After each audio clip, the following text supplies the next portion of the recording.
Chapter 8.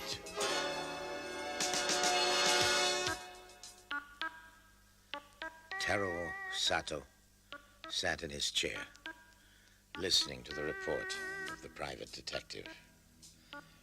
I covered all the discos in Brooklyn, but there was no sign of him.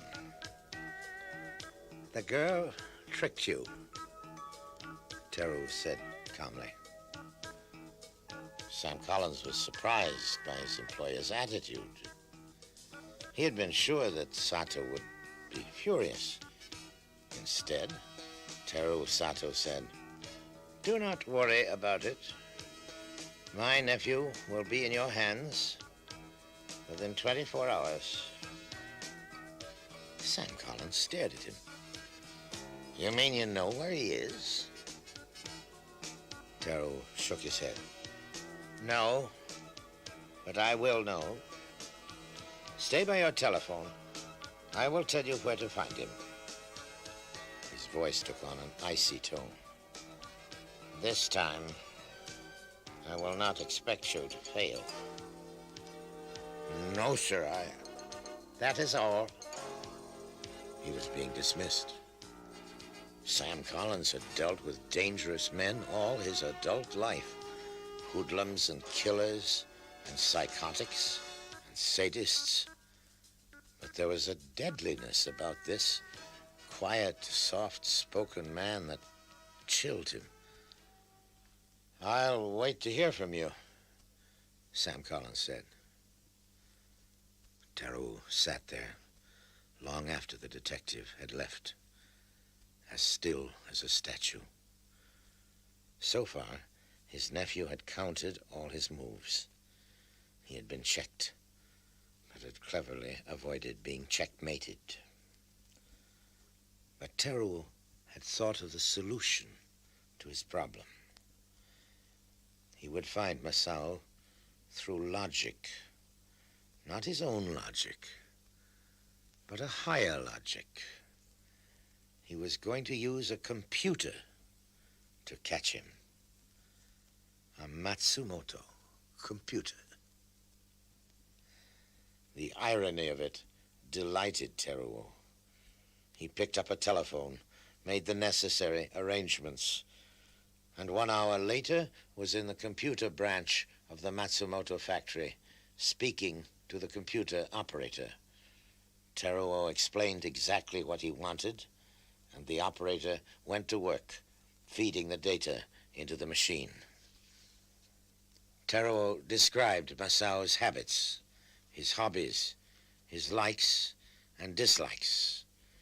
They had played chess together, and Teruo knew how his nephew's mind worked, how he thought, and how he reacted. That, too, was fed into the computer. "If you can come back in 2 hours, Mr. Sato," the operator said, "I'll have all the information you need." "Very well." Teruo stood up and left the room.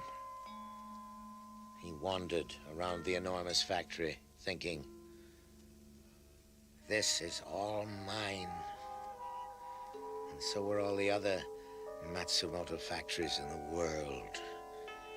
They belonged to him. He had earned them. He had had a difficult time with Sachiko, but he had finally made his wife understand what he was doing was right. He had not told her that Higashi's death was accidental. "Masao murdered him," he had said, and that had helped convince Sachiko even more. He had made a mistake in telling the authorities that Masao had murdered Higashi. He had done it because he had wanted the help of the police in locating the boy quickly. But he had second thoughts about it. He did not want Masao in police hands. He wanted him at his mercy. So he had hired the private detective who would deliver the boy to him personally. This time there would be no mistakes. Computers did not make mistakes. 2 hours later, Teruo returned to the computer room. The operator looked up. "I'm all ready for you," he said. "All the information you want is here." "Excellent. Thank you." "You're welcome, Mr. Sato." Back in his office, Teruo studied the computer printout with close attention. Every one of his nephew's likes and dislikes and hobbies were listed. Masao enjoyed hamburgers and pizzas. Private detectives would be on the lookout in those places. He liked pinball machines. Amusement arcades would be watched. He liked to bowl. His picture would be distributed at every bowling alley and at all athletic events. Masao was a fan of American cowboy movies and Italian films. Theaters that played those types of pictures would be covered. Private detectives were watching all airports, train depots, and bus stations. There was no way Masao could leave the city. The computer had him boxed in. Teruo found the final 2 items of the printout particularly interesting. Subject will feel increasing pressure to be inconspicuous. Will probably try to hide in Japanese district. Highest statistical probability, Japanese colony in Greenwich Village. Should subject manage to escape from New York, highest statistical probability is Los Angeles or San Francisco.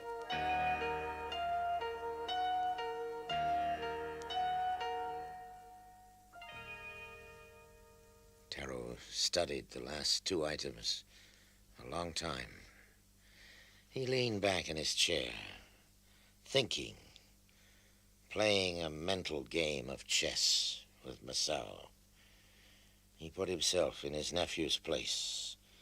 If he were Masao, what would his next move be? How would he get out of New York? And suddenly, Teruo found the key he had been looking for. It was so simple. He was going to help Masao escape. There was no longer any place for Masao to hide. The search for him was concentrated in New York. Masao knew he had to find a way to get out of the city as quickly as possible. He thought of the detective bursting into the Doi apartment, and he felt horror that he had involved Sanai and her parents in his problem. Sanai had no idea who he was, yet she had gone out of her way to help him.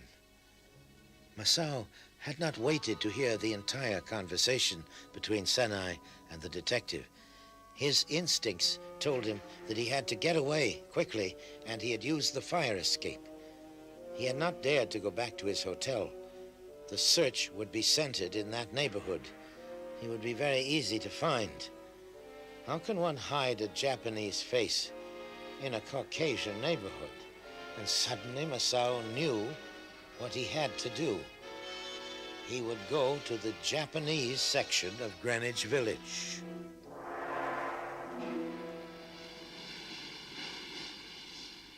He took the subway and was unpleasantly surprised by the noise and the dirt and the rudeness.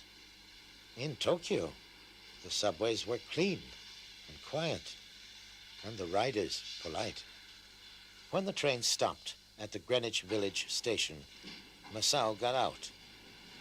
Sanai had mentioned the Japanese section in the village, but Masao was not certain exactly where it was.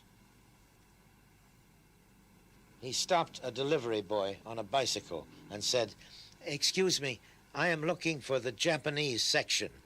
Can you help me?" The boy said, "Yeah, You're down 3 miles this way, and you go over to the left, you come to Bleecker Street. The boy was gone, and Masao had not understood one word he had said. He was standing in front of a magazine store. He walked in and looked around until he saw a guidebook of New York. It took Masao only a moment to find out what he wanted, and he was on his way. Masao walked along 10th Street and saw Japanese signs above him, and he began to feel more comfortable. He would not stand out so much here. Of course, Teruo would expect him to come here where he would feel safe. He would have men searching the hotels and boarding houses in this area and walking the streets looking for him. They would search for Masao in hamburger places and pizza parlors and Italian movie houses. He would not be found that easily. He would outwit Teruo. He would be in the village, but he would be in places where Teruo would not think of looking for him. Masao walked the streets, past pizza parlors and hamburger stands and amusement arcades. He passed them all by. He came to a delicatessen and bought some sandwiches, which he carried out in a paper bag. He passed by all-night movie houses that showed American cowboy pictures and others that showed Italian films. He kept on walking until he came to a small all-night theater on Bleecker Street that played French films. Masao looked around to make sure that no one was observing him, then bought a ticket and went inside. He did not understand a word of French, but that was his security. They would not be looking for him here. He sat watching the movie, not understanding any of it, and ate his sandwiches. It was a double feature, and when one picture ended and the other began, Masao slept. Night was the most dangerous time for him because there were few people walking the streets. During the day, he could mingle with the crowds. He awoke in the morning, stiff and cramped. On the screen, the same man was making love to the same girl. It seemed to Masao that the French thought of nothing but love. And that made him think of Sanai.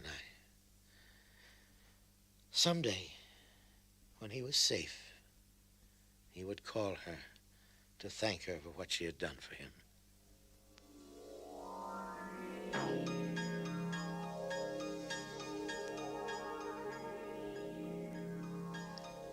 Masao went out into the street, blinking against the bright sunlight.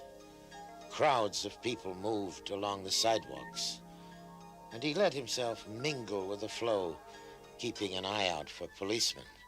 He knew that he could not stay in this area long. It was too dangerous. He was sure that his uncle would have the bus stations, airports, and railroad stations covered, so he had to find another way. Masao had heard that sometimes people advertised for someone to drive them across country.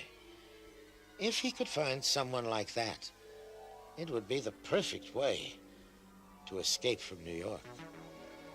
When Masao reached a corner newsstand, he bought a daily news and the Japanese OCS news. He went into a coffee shop and sat down to study the want ads. He could find nothing in the daily news, but in the Japanese paper, Masao saw something that made his heart stop for a moment.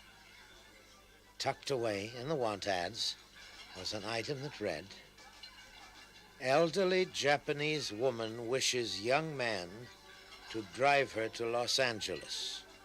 All expenses paid." It was a heaven-sent opportunity. The prospect of getting to Los Angeles and Kunio Hidaka filled Masao with sudden hope. He carefully clipped out the want ad, checked the guidebook he had bought, and found the location of the street in the advertisement. He turned and started walking in that direction. He was filled with joy, certain that the woman would accept him. She was probably sick and elderly. He would get her to Los Angeles safely. After that, he would take care of his own affairs. He would make his uncle pay for the terrible thing he had tried to do to Masao and to the Matsumoto company. If it was the last thing he did, he would avenge the family honor.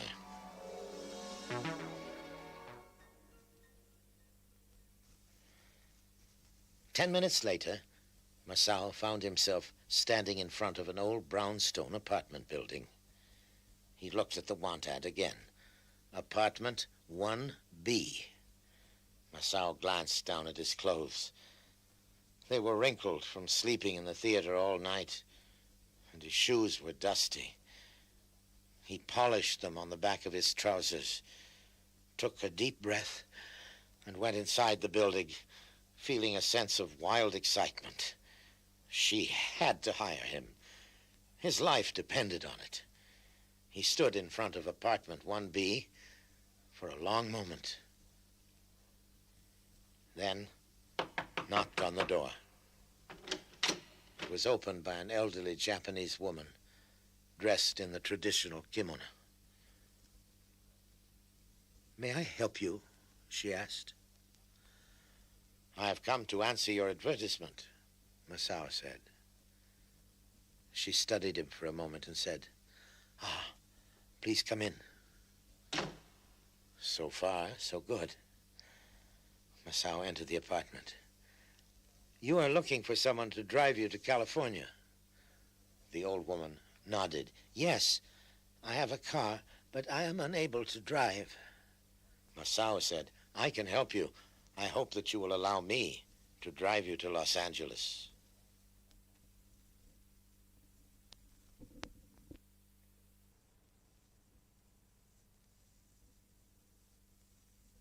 A man's voice behind Masao said, "That's mighty friendly of you, kid." Masao recognized the voice instantly. The last time he had heard it, it was in Sanai's apartment when he had fled. He turned and found himself face to face with Sam Collins. The private detective had a gun in his hand, and it was pointed at Masao. Masao said, "How did you?" With a sudden, sick feeling, he realized he had walked into a trap. Teruo had outsmarted him. His uncle had known that Masao would be desperately trying to get out of New York, and that all the normal channels would be blocked to him. The only escape possible would be in an automobile, and since Masao had no identification that he could use to rent one, he would have to find some other means. Teruo had provided those means. He had placed the ad in the OCS News, the only Japanese newspaper in New York City, so that it would exactly fit Masao's needs. And Masao had leaped at the bait. He silently cursed himself for being so gullible, but it was too late.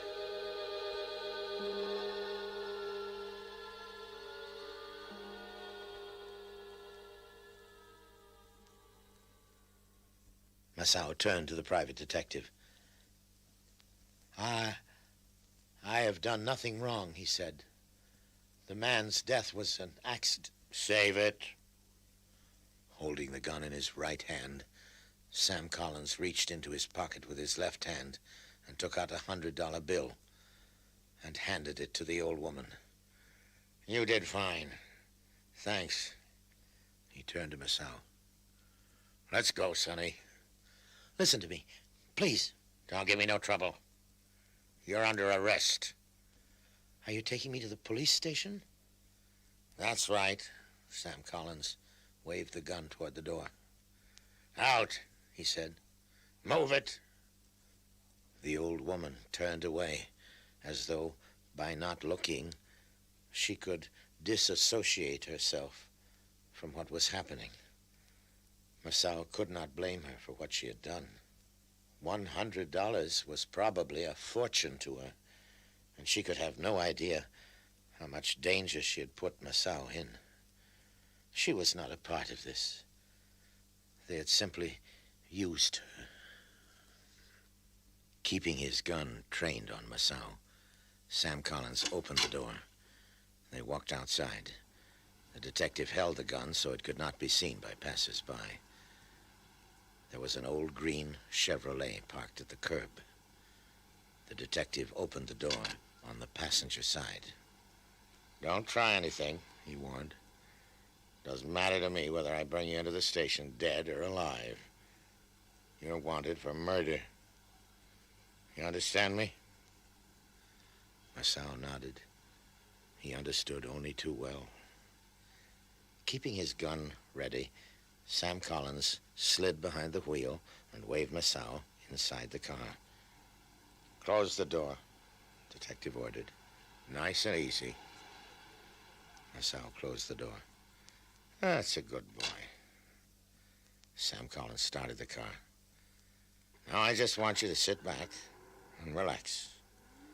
We got a long drive ahead of us. So, they were not going to the police station. The detective was taking him back to his uncle. Masao's mind was racing. He knew that if he ever fell into Teruo's hands again, he would not be allowed to live. I don't know how much my uncle is paying you, but I can pay you more.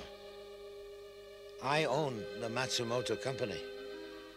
The detective laughed. That's funny. Your uncle thinks he owns it. Masao said, if you will help me, Forget it.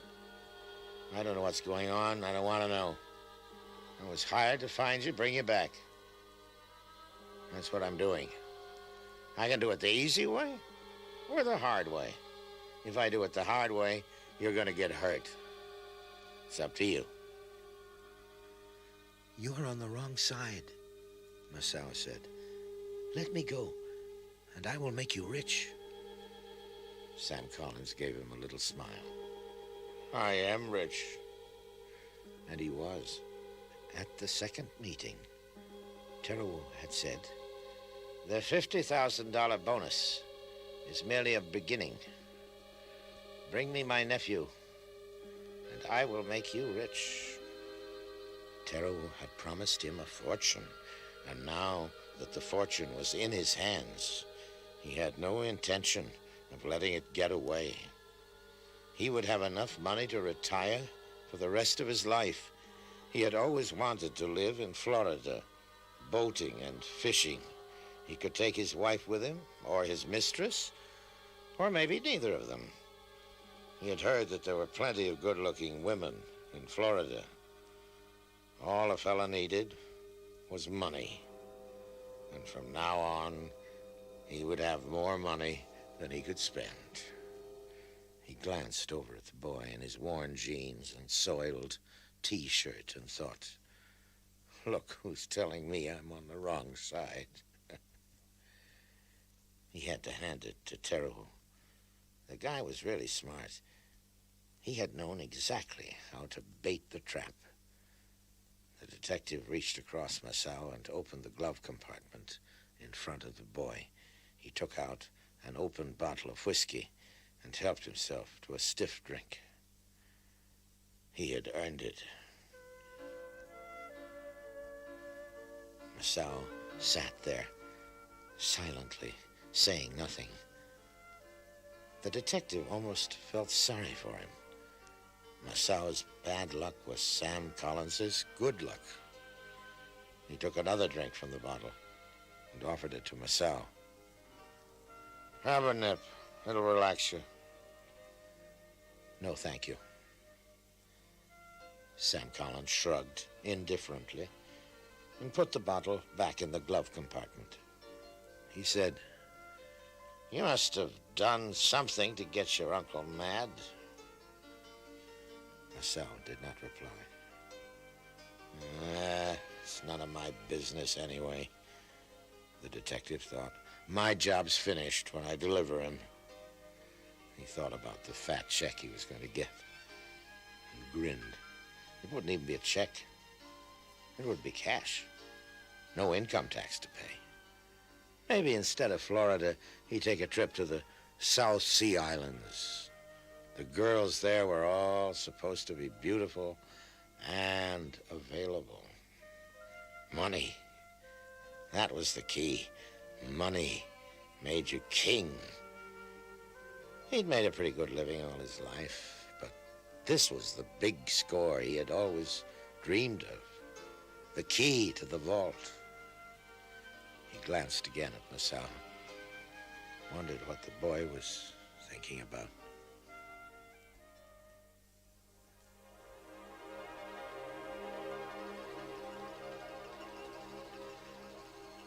Nassau was thinking about escaping. He knew it would be impossible to talk the detective into helping him. He had to find another way. He had already been warned that if he ran for it, the detective would not hesitate to shoot him. He would probably become a hero for catching an escaped murderer. Nassau had thought of jumping out of the car, but the detective was keeping the gun in one hand while he drove. He could shoot Nassau before he was halfway out of the door. Nassau looked out the dust-streaked window of the car.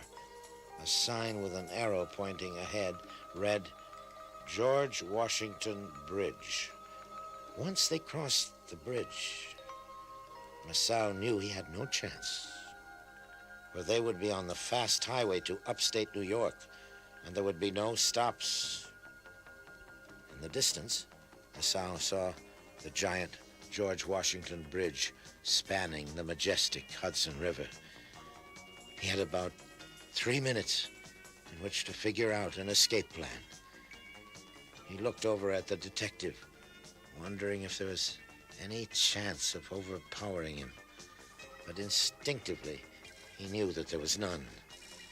Even without the gun, he would have had no chance against the powerful man sitting beside him. They were approaching a green traffic light that was turning to red. Collins started to put his foot on the accelerator to race through the light before it changed. But a police car pulled up alongside him, and the detective put on his brake and stopped for the light. "No use getting in trouble now," Sam Collins thought. "Not when I'm this close to being rich." Nassau had seen the squad car with 2 policemen in it waiting for the light next to Sam Collins. For one wild instant, the boy was tempted to call out to them for help. But the police were looking for him. They were the enemy, too.